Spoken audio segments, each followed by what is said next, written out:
हर इंसान का एक सपना होता है कि उसका अपना घर हो, उस घर को वो अपने अकॉर्डिंग डेकोरेट कर सके, जिसे कहते हैं ड्रीम हाउस। ऐसे ही मुगलों के तीसरे राजा थे अकबर। अकबर का भी अपना एक सपना था, जिसे कहते हैं अकबर के सपनों का शहर, या फिर यूं कह लीजिए अकबर के सपनों का महल।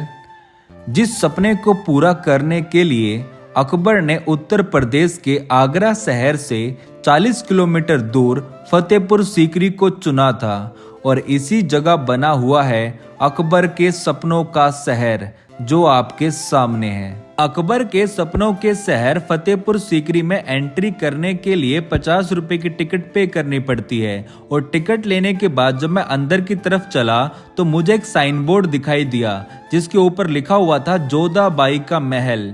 तो इसका मतलब महल में एंट्री करते ही सबसे पहले आपको दिखाई देगा जोधाबाई का महल। जोधाबाई अकबर की हिंदू रानी थी, जो जयपुर में आमेर के राजपूत राजा बहारमल की बेटी थी, और 6 फरवरी 1562 में अकबर के साथ इनकी शादी हुई थी। इनका असली नाम हरका बाई था, पर इनको महल में जोधाबाई के नाम से जाना गया, और उसी नाम से पूरे भारत में फेमस हुई थी। आप अपने सामने जो इमारत देख रहे हो, इस इमारत का नाम है जोधाबाई का महल। इस इमारत को अकबर ने बड़े ही प्रेम से बनवाया था अपने सपनों के शहर फतेहपुर सीकरी में। इस महल के डिजाइन में राजस्थान की वास्तुकला का उपयोग किया गया है। आप अपने सामने जो खिड़कियां देख रहे हो, इस तरह की खिड़की आपको राजस्थान के कई राजपूत राजाओं के महल में देखने के लिए मिल जाएंगी। तो उसी वास्तुकला का इस्तेमाल भी जोधाबाई के महल में किया गया है, क्योंकि जोधाबाई एक हिंदू फैमिली से बिलोंग करती थी और राजपूत घराने की राजकुमारी थी। अभी हम चल रहे हैं जोधाबाई के महल के अंदर। जोधाबाई का महल फतेहपुर सीकरी के महल का सबसे बड़ा हिस्सा है, क्योंकि इसके अंदर अकबर ने 2 महल बनवाए थे जोधाबाई के लिए, मौसम के हिसाब से। गर्मियों का महल अलग और सर्दियों का महल अलग। अकबर ने रानी जोधाबाई को ही पूरे हिंदुस्तान की रानी का दर्जा दिया था, मलिकाए हिंदुस्तान, क्योंकि जोधाबाई से ही अकबर को बच्चे की प्राप्ति हुई थी, जिसका नाम रखा गया था जहांगीर। जैसा कि मैंने आपको बताया, जोधाबाई हिंदू फैमिली से बिलोंग करती थी, तो इसलिए जोधाबाई ने अपने महल में एक मंदिर बनवाया था, क्योंकि वो ठाकुर जी की बहुत बड़ी भक्त थी। आप अपने सामने जो देख रहे हो, यही था जोधाबाई का मंदिर, जहां पर वो ठाकुर जी की पूजा किया करती थी और सामने की तरफ बैठकर वो ध्यान लगाया करती थी। उस टाइम पर यहाँ पर बहुत सारी देवी देवताओं की मूर्ति थी और सामने की तरफ ठाकुर जी की मूर्ति थी। पर जब औरंगजेब का शासन आया, उसने इस मंदिर को खंडित कर दिया था। अकबर ने जोधाबाई के महल को भी हरम में शामिल किया था। हरम का मतलब था पर्दा, यानी कि जोधाबाई की सेवा से लेके और इस महल की सुरक्षा तक इसमें कोई भी लड़का नहीं होगा, सिर्फ लड़कियां होंगी दासी के तौर पर, या फिर हिजड़े हुआ करते थे, पर लड़के नहीं हुआ करते थे, क्योंकि ये प्राइवेट हिस्सा था जहां पर सिर्फ रानी रहती थी। जोधाबाई के महल से बाहर निकलने के बाद सामने की तरफ आपको दिखाई देगी जोधाबाई की रसोई। क्योंकि जोधाबाई हिंदू फैमिली से बिलोंग करती थी, तो वो प्योर वेज थी, शाकाहारी खाना खाया करती थी। और अकबर की जो बाकी रानियां थी, वो नॉन वेज थी, वो मांसाहारी खाना भी खाया करती थी। तो इसलिए अकबर ने जोधाबाई के बारे में सोचते हुए उनके लिए अलग से किचन बनाई थी, एक रसोई बनाई थी, जो आपके सामने है जोधाबाई की रसोई। सामने की तरफ दूसरी रानियों के लिए किचन थी, रसोई थी, जहां पर मांसाहारी खाना भी बनाया जाता था। और इन सीढ़ियों से ऊपर की तरफ जाने का रास्ता था, जो अभी बंद कर दिया गया है। सीढ़ियों के साइड में जो दरवाजा है, उस दरवाजे को पार करने के बाद आपको एक और दुनिया दिखाई देगी, यानी कि बहुत सारी इमारतें। उन इमारतों में सबसे पहली इमारत है अकबर का महल। वही अकबर का महल जहां पर अकबर खाना खाया करते थे, यानी कि एक डाइनिंग हॉल भी था, और जहां पर अकबर सोया करते थे, अकबर का बेडरूम कह लीजिए। अभी हूं मैं अकबर के बेडरूम में, ये था अकबर का बेडरूम और यहाँ पर है अकबर का बेड जो पत्थर यानी सीमेंटेड का बना हुआ है और ये बेड जमीन से लगभग 5 से 6 फीट की ऊंचाई पर है और इस पे चढ़ने के लिए चंदन की लकड़ी की सीढ़ियां थी और नीचे जो खाली एरिया है बेड के नीचे वहां पर अकबर पानी भर दिया करते थे, गुलाब का पानी। उसके 2 कारण थे। पहला कारण, गर्मियों में ये महल ठंडा रहता था और गुलाब की खुशबू से जो है नींद काफी अच्छी आती थी अकबर को। दूसरा कारण, सोते टाइम उन सीढ़ियों को हटा दिया करते थे जिसकी वजह से अकबर ऊपर बेड पे चढ़ा करते थे ताकि अगर दुश्मन यहाँ तक पहुंचे तो वो पानी में जब पहुंचेगा तो पानी की आवाज से अकबर उठ जाएंगे। तो इसलिए सुरक्षा के कारण से भी और गर्मी से बचाने के लिए ये डिजाइन तैयार किया गया था अकबर के बेडरूम का। इसी अकबर के महल में एक डाइनिंग एरिया भी है जहां पर अकबर अपनी सभी रानियों के साथ बैठकर खाना खाया करते थे। अकबर के महल के सामने आपको एक तालाब दिखाई दे जाएगा जिस तालाब का प्रेजेंट में नाम है अनूप तालाब। अकबर के नवरत्न हुआ करते थे 9 मंत्री, उनमें से एक थे तानसेन, वो बहुत अच्छे सिंगर थे। तो वो जो तालाब के बीच में एक चबूतरा दिखाई दे रहा है, इसी चबूतरे पर बैठकर तानसेन राग लगाया करते थे। और इन साइडों में जो आप ऊपर जगह देख रहे हो डबल फ्लोर, यहाँ पर राजा यानी कि अकबर अपनी रानियों के साथ बैठकर उस राग को सुना करते थे। ये वही जगह है और वही तालाब है जहाँ पर बैठकर तानसेन ने एक बार राग लगाया था, दीप राग, और सभी दिए जल गए थे। तो ये है तानसेन के गाने की जगह। इसको 4 चमन भी कहा जाता है क्योंकि इस तालाब में जो बीच में चबूतरा है जहाँ पर तानसेन बैठा करते थे वहां तक पहुंचने के 4 रास्ते हैं, तो इसे 4 चमन भी कहा जाता है। अकबर ने इस तालाब का निर्माण कई कारणों से करवाया था। पहला कारण था तानसेन के राग लगाने के लिए, दूसरा कारण था महल को ठंडा रखने के लिए और तीसरा कारण था अकबर इस तालाब के पानी में रोज वाटर यानी कि गुलाब जल मिलाया करते थे जिसकी वजह से पूरा महल गुलाब की खुशबू से महक उठता था। अनूप तालाब से आगे चलने के बाद आपको दिखाई देगा अकबर द्वारा बनाया गया शीश महल जो अकबर ने बनवाया था अपनी पहली रानी यानी कि रुकैया बेगम के लिए। यह महल फतेहपुर सीकरी का सबसे छोटा महल है और सबसे महंगा महल है और सबसे शानदार महल है।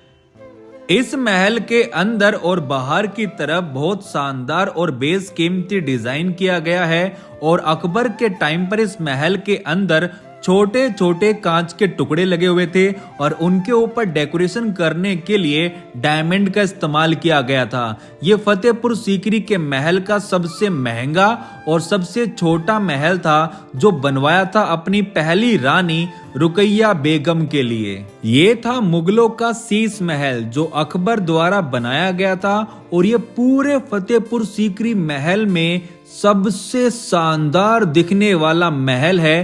काफी आकर्षित करता है अपनी ओर जब इसको देखने जाते हैं।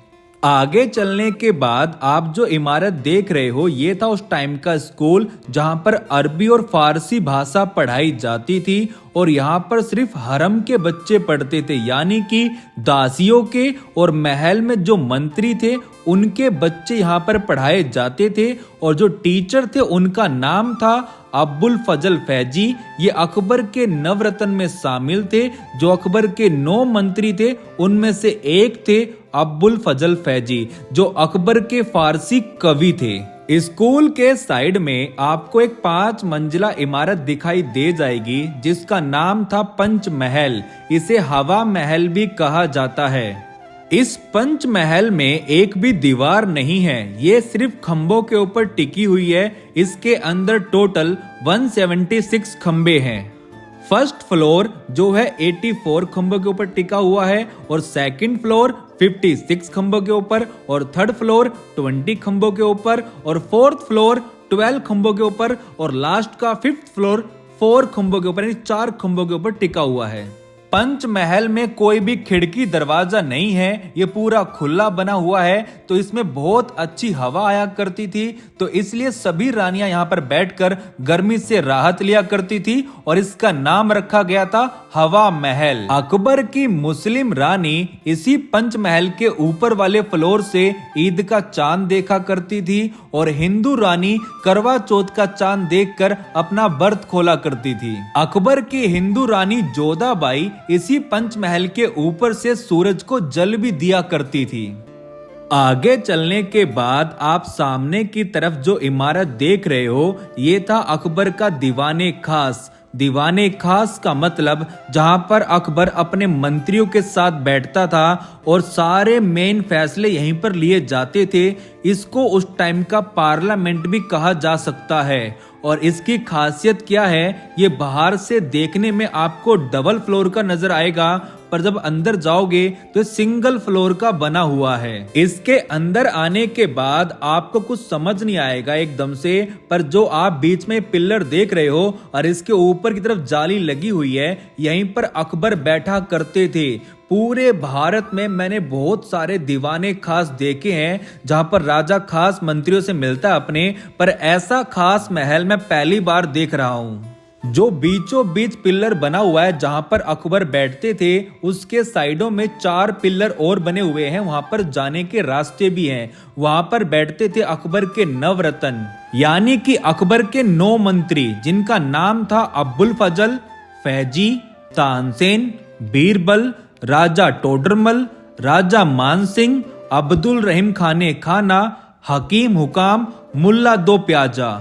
मुल्ला दो प्याजा का नाम इसलिए पड़ा क्योंकि वो खाने में हमेशा 2 प्याज खाता था, तो इसलिए उसका नाम पड़ गया मुल्ला दो प्याजा। अकबर के दीवाने खास के अंदर जो डिजाइन हो रखा है, इसमें सभी धर्म की वास्तुकला दिखाई गई है, क्योंकि अकबर को किसी भी धर्म से कोई प्रॉब्लम नहीं थी। अकबर सभी धर्म की इज्जत करता था और सभी धर्म को साथ लेकर चलता था, तो इसीलिए अकबर मुगलों के सबसे ग्रेट राजा हुए और एक सफल शासक बने थे मुगलों के। अकबर ने आगे चल के इसी दीवाने खास से ऐलान किया था अपना एक अलग धर्म, जिसका नाम था दीन ए इलाही। उस धर्म को मानने वाला पहला व्यक्ति था बीरबल, और बीरबल का रियल नेम था महेश दास। आगे चल के आपको जो इमारत दिखाई देगी उसका नाम थोड़ा सा अनोखा है। इसका नाम है खजाना, क्योंकि अकबर अपना सारा खजाना इसी इमारत के अंदर छुपाया करता था और इस इमारत की देखभाल करने के लिए अकबर ने अपने बेहतरीन सैनिकों को लगा रखा था, तो इसलिए इस इमारत का नाम पड़ा खजाना। आगे चल के आपको एक छोटी सी इमारत दिखाई देगी जिसका आकार एक मंडप की तरह है। ये थी ज्योतिष के बैठने की जगह। अकबर ज्योतिष में काफी विश्वास रखते थे, तो उनके महल में एक ज्योतिष थे जो यहीं पर बैठा करते थे और अकबर उनसे सभी क्वेश्चन आंसर अपने ज्योतिष के अकॉर्डिंग पूछा करते थे। फतेहपुर सीकरी के महल के पीछे अकबर ने एक आर्टिफिशियल झील बनवाई थी जिसका नाम था मोती झील। इसके मुख्य 2 कारण थे। पहला कारण था कि गर्मियों के टाइम पर जो हवा होती थी वो झील के पानी पर टकराकर फिर महल तक पहुंचती थी, तो हवा ठंडी हो जाया करती थी। और दूसरा काम था, फतेहपुर सीकरी का महल एक ऊंची पहाड़ी पर बनाया गया था और ये अकबर के सपनों का शहर था। और यहाँ पर सबसे बड़ी प्रॉब्लम आने लगी पानी की, क्योंकि पानी नीचे की तरफ था और ऊपर लाने में हालत खराब हो जाया करती थी। इसी वजह से अकबर इस महल में 14 सालों तक रहे और उसके बाद ये महल छोड़ना पड़ा, क्योंकि यहाँ पर पानी की बहुत बड़ी समस्या पैदा हो गई थी। फतेहपुर सीकरी के महल को बनाते टाइम सबसे बड़ी गलती यही हुई थी कि पानी को ध्यान में नहीं रखा गया, क्योंकि यहाँ का जमीन का पानी खारा है और आसपास ऐसा कोई पानी का बड़ा स्रोत नहीं था। अकबर ने मोती झील तो बनवाई थी, पर उससे भी कोई बेनिफिट नहीं हुआ, जिस कारण पानी सबसे बड़ी समस्या बन चुका था फतेहपुर सीकरी के महल की। और ये अकबर के सपनों का शहर था, तो अकबर को लास्ट में अपने सपनों के शहर को छोड़ना ही पड़ा। 14 सालों तक अकबर यहाँ पर रहे। फतेहपुर सीकरी अकबर की राजधानी रहा था 14 सालों तक। आगे चल के आपको जो इमारत दिखाई देगी ये थी उस टाइम की नगीना मस्जिद। ये सिर्फ रानियों के लिए और दासियों के लिए थी। यहाँ पर सिर्फ रानी और दासी को जाने की परमिशन थी इस मस्जिद के अंदर। और सामने की तरफ आप जो जगह देख रहे हो ये था उस टाइम का वजू का खाना, यानी कि नमाज पढ़ने से पहले जब हाथ पैर धोते हैं तो ये वही जगह थी हाथ पैर धोने की। और यहीं पर सामने की तरफ लगता था मीना बाजार, जो हफ्ते में एक दिन लगता था और वो सिर्फ रानियों के लिए था और दासियों के लिए था। बाहर से औरतें आती थी और कुछ ना कुछ सामान लेके आती थी जो जरूरतमंद का सामान होता था रानियों के लिए। तो रानियां यहाँ से शॉपिंग करती थी मीना बाजार से, जो हफ्ते में एक दिन लगता था। आगे चलने के बाद आपको जो इमारत दिखाई देगी इसका नाम है बीरबल का महल। और बीरबल के बारे में तो किसने नहीं सुना, सबको पता है अकबर बीरबल की जोड़ी के बारे में। इसके ऊपर कई सारे टीवी सीरियल भी बन चुके हैं। बीरबल अकबर के नवरत्न में सबसे श्रेष्ठ थे और सबसे चतुर थे। अकबर जितनी भी रणनीति बनाया करते थे और जो भी सलाह लिया करते थे वो बीरबल से ही पूछ के लिया करते थे। यहाँ तक कि बीरबल एक हिंदू फैमिली से बिलोंग करते थे। उनका पूरा नाम था महेश दास और अकबर जो राजा थे वो मुस्लिम थे। पर इन दोनों के बीच में जो प्यार था, जो बॉन्डिंग थी, वो एक भाई की तरह थी, जैसे सगे भाई के बीच में होती है। आप अपने सामने जो महल देख रहे हो ये बीरबल का महल था, पर बीरबल से पहले ये सलीमा बेगम का महल था जो अकबर की बीरबल के महल के सामने आप जो जगह देख रहे हो ये था हाथी घोड़ों का महल। यानी कि महल के अंदर जो शाही हाथी या फिर घोड़े हुआ करते थे या फिर जो जंग के मैदान में जाने वाले घोड़े थे उनको यहीं पे लाइन से बांधा जाता था। आगे चलने के बाद जो आपको इमारत दिखाई दे रही है इस इमारत का नाम है सुनहरा मकान, यानी कि गोल्डन हाउस। इस महल को बनवाया था अकबर ने अपनी हिंदू रानी जोधाबाई के लिए खास महल के रूप में। जोधाबाई ने इस महल के अंदर कई सारी पेंटिंग बनाई थी जो कई देवी देवताओं की और कुछ हिंदू धर्म और मुस्लिम धर्म को दर्शाती हैं पेंटिंग। आप अपने सामने दीवार पे देख रहे हो, ध्यान से देखना, आपको एक पेंटिंग नजर आएगी और साइड में देखना बाहर की तरफ हाथियों की पेंटिंग बनी हुई है। तो इस पूरे महल में कई सारी पेंटिंग बनी हुई थी पर समय के साथ वो सारी नष्ट हो चुकी हैं। ये सिर्फ एक महल नहीं, ये एक मुस्लिम राजा और एक हिंदू रानी के प्यार की निशानी है। ताजमहल तो बहुत बाद में बनाया, करीब 100 साल बाद। ये ताजमहल से भी 100 साल पहले की प्यार की निशानी है जो आपके सामने है। अकबर ने अपने सपनों का महल यहाँ पर क्यों बनाया? अकबर के 3 रानियां थी और तीनों से कोई भी संतान की प्राप्ति नहीं हुई, जिस वजह से अकबर सोच में पड़ गए कि इतने बड़े साम्राज्य को कौन संभालेगा, उनका वंशज कौन बनेगा। अकबर ने संतान की प्राप्ति के लिए अपनी हिंदू रानी के अकॉर्डिंग कई मंदिरों में दर्शन किए और अपनी मुस्लिम रानी के अकॉर्डिंग और अपने धर्म के अकॉर्डिंग कई मस्जिद में और कई दरगाह पर माथा टेका। किसी भी जगह उनकी मन्नत पूरी नहीं हुई। लास्ट में वो हार कर आए थे फतेहपुर सीकरी में। यहाँ पर एक मौलवी की दरगाह थी जिनका नाम था शेख सलीम चिश्ती। उनके आशीर्वाद से अकबर के घर में एक संतान हुई, वो भी उनकी हिंदू रानी जोधाबाई से, जिसका नाम रखा गया था सलीम और आगे चल के जहांगीर। इसलिए अकबर ने इसी जगह पर अपने सपनों के शहर को बसाया था जो आपके सामने है। 1571 में अकबर ने फतेहपुर सीकरी की नींव रखी थी और पूरे 15 साल लगे थे इस महल को बनने में और 14 सालों तक अकबर यहाँ पर रहे थे। अकबर की राजधानी रहा था 14 सालों तक फतेहपुर सीकरी का महल। फतेहपुर सीकरी में एक खास चीज भी है जो है फतेहपुर सीकरी का एंट्री गेट, जो दुनिया का सबसे बड़ा दरवाजा है जिसका नाम है बुलंद दरवाजा। ये अकबर ने इसलिए बनवाया था क्योंकि अकबर गुजरात को जीतकर आए थे, तो गुजरात को जीतने की खुशी में अकबर ने इतने बड़े दरवाजे का निर्माण करवाया था अपने सपनों के शहर में। फतेहपुर सीकरी का महल 2 पार्ट में डिवाइड है। आप अपने सामने की तरफ जो देख रहे हो वो है पहला पार्ट और उधर से इधर आने के बाद ये है दूसरा पार्ट जो अभी आपने वीडियो में देखा है। फतेहपुर सीकरी के पहले पार्ट में है बुलंद दरवाजा, शेख सलीम चिश्ती की दरगाह, अकबरी मस्जिद और वो दरवाजा जिसके पीछे अनारकली को चिनवाया गया था और कई अन्य इमारतों के बारे में डिटेल में बात की गई है। फतेहपुर सीकरी के पहले पार्ट की वीडियो का लिंक आपको वीडियो के नीचे मिल जाएगा। वैसे तो भारत के लिए मुगल भी खराब थे और अंग्रेज भी खराब थे।